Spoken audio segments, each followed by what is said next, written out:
جس نے مجھے راضی کیا اس نے اللہ کو راضی کر لیا۔ اور حضور فرمانے لگے النظر الی وجہ علی عبادہ، علی کو تو دیکھتے رہو گے تو رب کی عبادت کا ثواب ملتا رہے گا۔ کچھ لوگ پریشان تھے کہ حضور سارے تو نہیں نہ دیکھ سکیں گے مولا علی کو، حضور نے اس کا بھی جواب دیا، فرمایا ذکر علی عبادہ، تو بس علی علی کہتا رہے تجھے رب کی عبادت کا ثواب ملتا رہے گا۔ علی کا ذکر بھی عبادت۔ اس خاندان کے ساتھ پیار کرنا۔ میرے اعلیٰ حضرت فاضل بریلوی رحمت اللہ علیہ سے کسی نے پوچھا سید کو زکوٰۃ دے لیں؟ اس کا سادہ سا جواب تھا نہیں لگتی، بات ختم ہو جاتی، پر اعلیٰ حضرت نے ایک پورا صفحہ لکھا ہے، بلکہ 1.5 صفحہ ہے، فتاوی رضویہ کی 8ویں جلد میں۔ حضور زکوٰۃ دے لیں تو اعلیٰ حضرت نے دلائل لکھے کہ سید کو زکوٰۃ نہیں لگتی، پھر آخر میں کہنے لگے جن کے نانا کا صدقہ کھاتے ہو انہیں زکوٰۃ دینی ہے؟ آپ فرمانے لگے تو نبی پاک کے مبارک بچوں پر اپنا مال خرچ کر، یہاں بھی اجر ملے گا وہاں بھی اجر ملے گا۔ اور پھر اعلیٰ حضرت نے حدیث لکھی ہے کنز المال کے حوالے سے، کمال کرتے ہیں جب آپ اس طرف آتے ہیں نا، خدمت سادات کا پورا باب بیان کیا۔ فرمانے لگے رسول کریم علیہ السلام نے فرمایا جس نے عبد المطلب کی اولاد کے ساتھ نیکی کی، بات ہی ختم کر دی۔ عبد المطلب کی اولاد میں حضرت عباس کا خاندان بھی شامل، عبد المطلب کی اولاد میں حضرت جعفر طیار کا خاندان بھی شامل، حضرت سیدنا میر حمزہ کے بچے بھی شامل۔ حضور فرمانے لگے جس نے عبد المطلب کی اولاد کے ساتھ نیکی کی، قیامت کے دن مجھ پر لازم ہے کہ جب وہ مجھ سے ملے گا تو میں اسے صلہ دوں گا، میں اسے۔ اعلیٰ حضرت یہ حدیث لکھ کے کہتے ہیں ہمیں صلے کی ضرورت ہی نہیں ہے، جو نبی پاک نے کہہ دیا نا جب وہ مجھ سے ملے گا، تو مصطفیٰ سے ملنا ہی سب سے بڑا صلہ ہے، یہی سب سے بڑا صلہ ہے۔ بیدم شاہ بارسی کہنے لگے عدم سے لائی ہے ہستی میں آرزو رسول، عدم سے لائی ہے ہستی میں آرزو رسول، یہ کہاں کہاں لیے پھرتی ہے جستجو رسول۔ ہمیں عدم سے لائی ہے ہستی میں آرزو رسول، اور کہاں کہاں لیے پھرتی ہے جستجو رسول۔ عجب تماشا ہو میدان حشر میں بیدم کہ سب ہوں پیش خدا اور میں روبرو رسول، سب ہوں پیش خدا اور میں روبرو رسول۔ میں حضور کے سامنے، تو محبوب فرمانے لگے جب وہ ملے گا نا تو اجر میں دوں گا۔ تو پتہ یہ چلا خدمت سادات، ان سے پیار کرنا، اہل بیت نبوت سے ان کی شان کو سمجھے۔ مرتبے والے کا مرتبہ ہمیشہ سمجھنا چاہیے، ہمیشہ جس کو اللہ نے مرتبہ دیا ہے اس کے مرتبے کو سمجھے۔ میرے رسول کریم علیہ السلام نا ذرا اعزازی وقت دیتے تھے، یہ سارا دن ہی امام حسن اور حسین مسجد میں رہتے تھے، سارا دن ہر وقت حضور کے ساتھ کھیلتے تھے، ان کا دروازہ مسجد نبی میں کھلتا تھا گھر کا، لیکن اس کے باوجود حضور فرماتے فاطمہ آج میرا دل کرتا ہے تمہارے گھر آ کے رات گزارو۔ بھئی کوئی گھر بڑی دور ہے، یہ تو ساتھ ہی تو ہے۔ تو سیدہ فاطمہ فرماتی ہیں میں نے کہا حضور بڑی خوش نصیبی ہے، تو محبوب نا رات کو میرے گھر میں آ کے سوئے۔ فرماتی ہیں میں نے چارپائی بچھائی نبی پاک کے لیے، ایک شخص کے سونے کی جگہ تھی۔ حضور نے فرمایا میں تو حسن حسین کے لیے آیا ہوں۔ یا رسول اللہ، پھر فرمایا یہ میرے ساتھ سوئیں گے۔ میں نے عرض کی حضور آپ کو دقت ہوگی، کیسے سوئیں گے؟ تو نبی پاک علیہ السلام نے فرمایا میں سلا لوں گا۔ حضرت فاطمہ کہتی ہیں ایک کندھے پہ حضور نے امام حسن کو لٹا لیا اور دوسری سائڈ پہ امام حسین کو لٹا لیا۔ کہتی ہیں امام حسین کی عادت تھی وہ رات کو دودھ مانگتے تھے، میں نے برتن میں رکھا ہوتا تھا، میں ڈال کے دیتی تھی، بچے مانگتے ہیں نا رات کو دودھ۔ فرماتی ہیں رات کو نا امام حسین نے دودھ مانگا، میں اٹھنے لگی دودھ دینے کے لیے، پر حبیب نے فرمایا بیٹے تو لیٹ جا، آج میرے ساتھ سوئے ہیں تو دودھ بھی میں ہی پلاؤں گا۔ کہتی ہیں کئی دفعہ دودھ مانگا تو کئی دفعہ میرے رسول پاک نے انہیں دودھ پلایا۔ اور یہ ہر نانا نواسوں سے پیار کرتا ہے، پر یہ خالی نانا نہیں نا، یہ امام الانبیاء بھی ہیں، یہ امام الانبیاء بھی ہیں، یہ سرور کون و مکان، ان کا ہر کام اللہ کے حکم سے ہے، اللہ کے حکم سے۔ حضرت سیدنا عبداللہ ابن عمر رضی اللہ تعالیٰ عنہ فرماتے ہیں کہ نبی پاک نے پیغام بھیجا سیدہ فاطمہ کو، فرمایا حسن کو بھیجو میرا ملنے کو دل کر رہا ہے۔ تو کہتی ہیں وہ گھر میں نا دیر ہو گئی امام حسن کو آنے میں۔ اعلیٰ حضرت فرماتے ہیں مجھے لگتا ہے کہ بی بی صاحبہ غسل کرانے لگ گئی تھی، کپڑے تبدیل کرا رہی تھی، مائیں کرتی ہیں نا بچہ باہر جانے لگا تھے واپس آ پہلے کپڑے بدل، تو ذرا دیر ہو گئی تو نبی پاک بے چین ہو گئے، میں حسن آ کیوں نہیں رہا؟ آ کیوں نہیں رہا؟ میرا ملنے کو دل ہے۔ فرماتے تھوڑی دیر گزری تو امام حسن نے دروازہ کھولا سیدہ پاک کا۔ جب دروازہ کھولا تو رسول کریم نے دونوں بازو یوں کھول دیے اور نبی پاک گھٹنوں کے بل زمین پر بیٹھ گئے۔ امام حسن بھی جب اندر سے نکلے تو انہوں نے بھی یوں بازو کھولے۔ تو کہتے ہیں رسول کریم کے جب گلے سے آ کے لگے تو عبداللہ ابن عمر کہتے ہیں میں نے حضور کی آنکھوں میں آنسو دیکھے اور محبوب ان کا ماتھا چوم کے کہنے لگے اے اللہ میں ان دونوں سے محبت کرتا ہوں، تو بھی ان سے محبت فرما۔ میرے اللہ جو میرے حسن حسین سے محبت کرے اس بندے سے بھی محبت فرما، جو ان سے پیار کرے اس سے بھی۔ ہمارے بزرگوں کو نا اہل بیت سے بڑا پیار ہوتا تھا، اصحاب کے بھی غلام اور اہل بیت کے بھی۔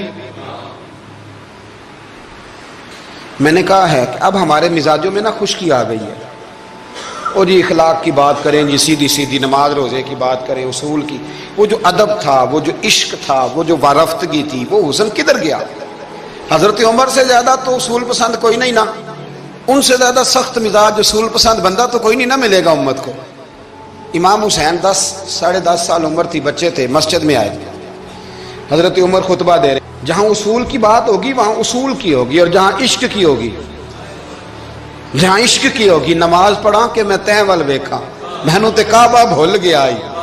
تو امام حسین آئے مسجد نبی میں، حضرت عمر خطبہ دے رہے تھے، مولا علی کے ساتھ آئے بچے جمعہ پڑھنے، امام حسین آئے تو جناب عمر کے سامنے کھڑے ہو گئے، کہنے لگے عمر نیچے اترو، میرے نانا کا ممبر ہے۔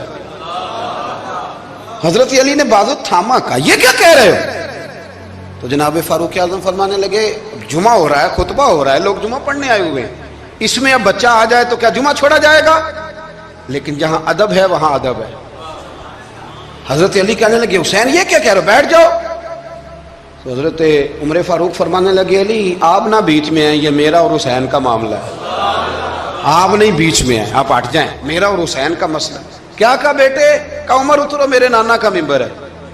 اتنا بڑا آدمی جسے کیسر و کسرا ہلا نہ سکے، جو درہ مارے تو زمین کا زلزلہ رک جائے، جو سورج کو حکم دے تو سورج چہرہ بدل جائے، وہ شخص جو دریا کو خط لکھے تو خشک دریا بہنے لگے۔ عمر اترو، میرے نانا کا ممبر ہے۔ فاروق اعظم زمین پہ اتر آئے، ہاتھ باندھ کے کھڑے ہو، کہنے لگے حسین میں اتر گیا ہوں پتر، ممبر تو تیرا ہے یا تیرے نانا کا ہے؟ ختم ہو گئی بات۔ تو حضرت امام حسین کہنے لگے جا کے اپنے نانے کے ممبر پہ بیٹھ جا۔ تو فاروق اعظم کی چیخ ہی نکل گئی، کہنے لگے پتر میں تو اونٹ چرانے والے کا بیٹا ہوں، میرے نانے کا کوئی ممبر نہیں یار، میں تو اونٹ چرانے والے کا، میرے نانے کا کوئی ممبر ہی کوئی نہیں، تو کدھر جاؤں؟ تو امام حسین کہا اچھا کوئی نہیں ممبر آپ کے نانا کا کوئی نہیں؟ کہا نہیں۔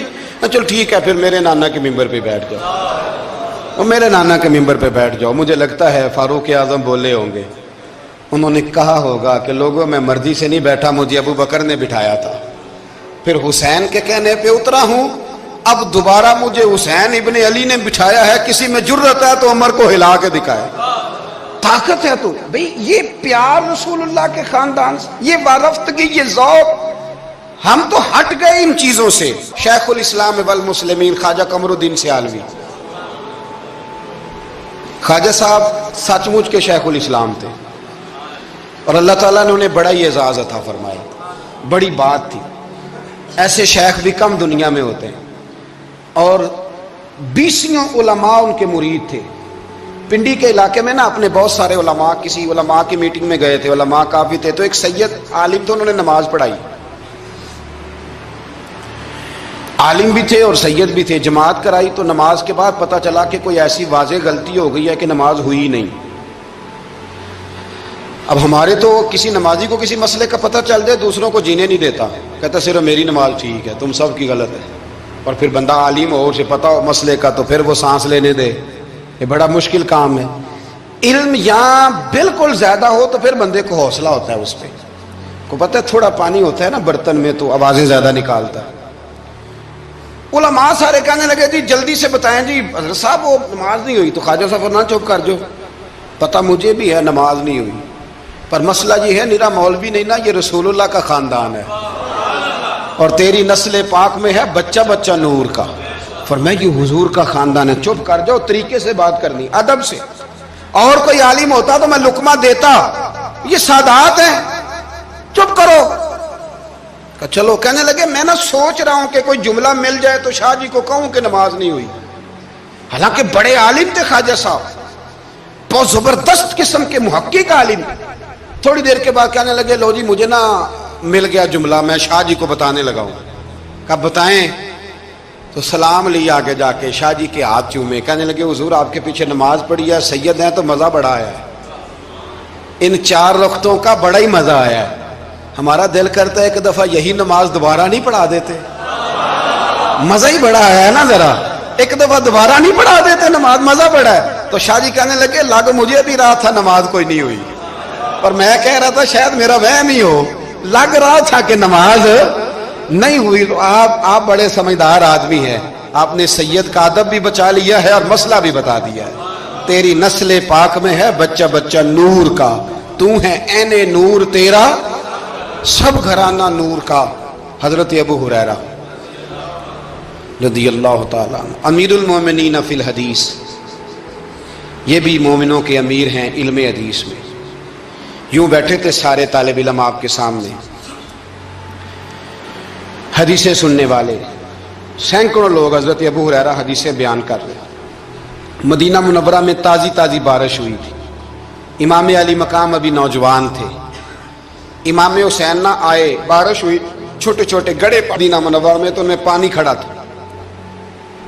امام حسین نے نا قدم رکھا زمین پہ تو آپ کے پیروں کو نا تھوڑی مٹی لگ گئی، مٹی بھی کیا تھی، مدینے کی مٹی تھی، مٹی آپ کے قدموں کو لگ گئی۔ شاگرد کو بھی بندہ کہہ سکتا ہے کہ جا ذرا امام صاحب کو کپڑا دے کوئی پیر صاف کرنے، کسی کو بھی کہہ سکتا ہے۔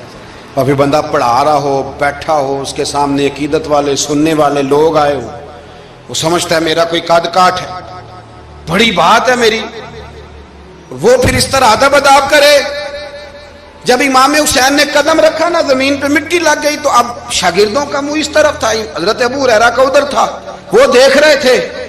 تو جناب ابو ہریرہ جلدی سے اٹھے، خود اٹھے، شاگردوں کا حلقہ چیرتے ہوئے گزرے اور امام علی مقام کے نا پیروں میں جا کے بیٹھ گئے۔ حضرت ابو ہریرہ کی داڑھی سفید، امام حسین کی کالی۔ حضرت ابو ہریرہ نے اپنی پگڑی کھولی اور امام حسین کے پیر صاف کرنے لگے۔ حضرت امام حسین نے قدم پیچھے کھینچے اور کہا آپ کیا کر رہے ہیں، آپ بزرگ ہیں، میں تو جوان ہوں، یہ کیا کر رہے ہیں؟ تو حضرت ابو ہریرہ رو پڑے، کہنے لگے حسین میں کالی داڑھی کا ادب نہیں کر رہا، میں خون رسول کا احترام کر رہا ہوں، میں خون رسول کا ادب کر رہا ہوں۔ یہ نبی پاک کا خاندان، یہ رسول اللہ صلی اللہ تعالی علیہ وسلم کا خاندان ہے، اس خاندان نبوت کا اکرام کرنا، ان کا احترام کرنا، ان سے پیار کرنا، ان کی قدر کرنا، ان کے لیے اپنے دل میں آنکھوں میں عزت رکھنا، ان کے لیے شفقت کے بازو کھولنا، یہ چیز اللہ کو بھی راضی کرتی ہے، اللہ کے رسول کو بھی راضی کرتی ہے۔ فقیر آتا ہے ہمارے دروازے پہ مانگنے، آگے بھلا کیا کہتا ہے، تیرے بچے جیتے رہیں، پیسے بچے کماتے ہیں کہ ابا جی؟ دینے کس نے؟ بچوں کا نام کیوں لیتا ہے؟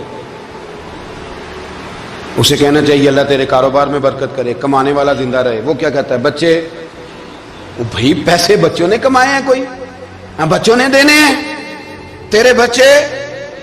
اس کا مطلب یہ ہے کہ جو جس کے بچوں سے بھی پیار کرے وہ بندہ اچھا لگتا ہے، جو جس کے بچوں سے بھی محبت کرے وہ بندہ اچھا لگتا ہے، وہ پیارا لگتا ہے۔ تو میرے بھائی جو مصطفیٰ کے بچوں سے پیار کرے، جو رسول اللہ صلی اللہ علیہ وسلم کے بچوں کا احترام کرے، جو حضور کی نسل پاک کا ادب کرے۔ میرے اعلیٰ حضرت رحمت اللہ علیہ کا طریقہ تھا کہ اگر کچھ سید شاگرد آتا تھا نا، سید زادہ، تو اعلیٰ حضرت اس طرح کرتے تھے کہ جہاں استاد بیٹھتا ہے وہاں اسے بٹھاتے تھے، اور جہاں لائنوں میں پھٹیوں پہ شاگرد بیٹھ کے پڑھتے ہیں وہاں خود بیٹھتے تھے، اور فرماتے تھے شاہ جی یہ آپ کے گھر کا ہی ہے سارا کچھ، چلو ڈیوٹی ہماری لگ گئی تھی بتانے کی تو میں آپ کو پڑھا دیتا ہوں۔